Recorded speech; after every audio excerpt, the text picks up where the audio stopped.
त नातिनु भनेको भोलि पर्सि कमाएपछि सबै घुमाउने भनेको मेरो छोराले त मलाई त कहाँ घुमाउने हङकङ कहाँ पो हो नातिनु मम्मी म घुमाउँछु भनेको मलाई अस्ति म त ख्याल गरिरहेको नि छोरो कहाँ घुमाउने हो ब्याङ्कङ घुमाउने रे त्यही सूर्यचौर घुमाउँदा नि फेरि थाहै त छैन मेरो छोरालाई सूर्यचौर थाहा छैन बिचरालाई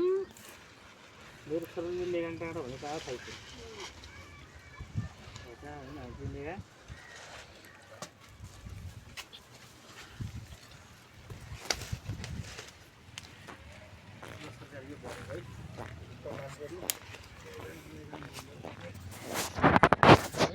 यो यति हो र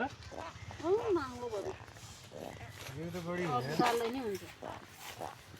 अस्तिको दिन चाहिँ हालिदिहाल्नुपर्छ नि हालिसक्यो त्यो अगाडि उता पुगिसक्यो उम्रेर भने चाहिँ खत्तम उम्रेर भन्दा पछि फल्छ असार साउनमा ल्याएको उम्रिन्छ भने क्या उम्रिन्छ लाउनु सरकारले मसँग आधी टिकेको मजाको छ आज जुन चाहिँ पोटिलो छ बिउरी पोतिर यो चाहिँ सेपेरे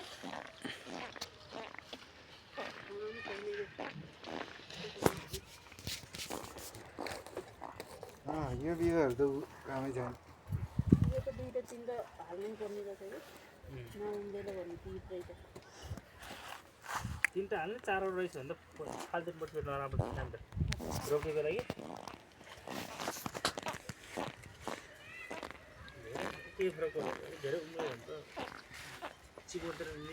फाल्दिनु नि हुन्छ नि उम्रेर भनेको चिन्ता भयो चिन्ता छैन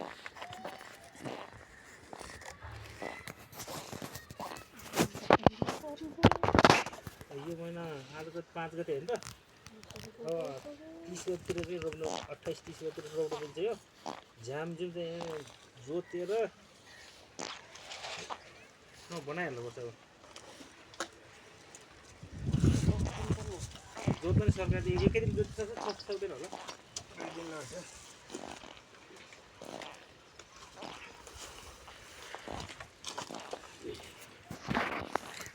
त्यसो गरेर हालेको भएर हामीले हिजै सिद्धाउँथ्यो है हिजै यसरी हालेको भएर हामीले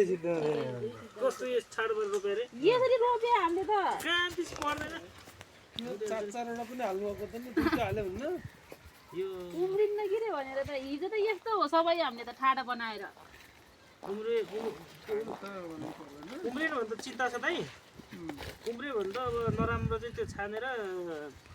चिमबाट फालिदिन नि मिल्छ नि उम्रिनु भने चाहिँ चिन्ता हो अब त गर्मी पनि लाउने बेला भयो यस्तो घाम दिन्छ पारीले घाम लगाइसिन अब तपाईँ त हुने ढिलो गर्ने यतिखेर सार्ने बेला ठिक्क गर्नुपर्ने सार्ने बेला कहाँ हुन्छ अहिले जत्रो सारे त्यत्रै रहन्छ मेरो बुढीले त्यसो भने एकचोटि मङ्सिरको अन्तिमतिर फर्सीको ब्याट राखेर माघ 1 गते यसरी सारेको फागुनको 15 गतेसम्म खाएर जत्रो रोप्यो त्यत्रै बस्यो भने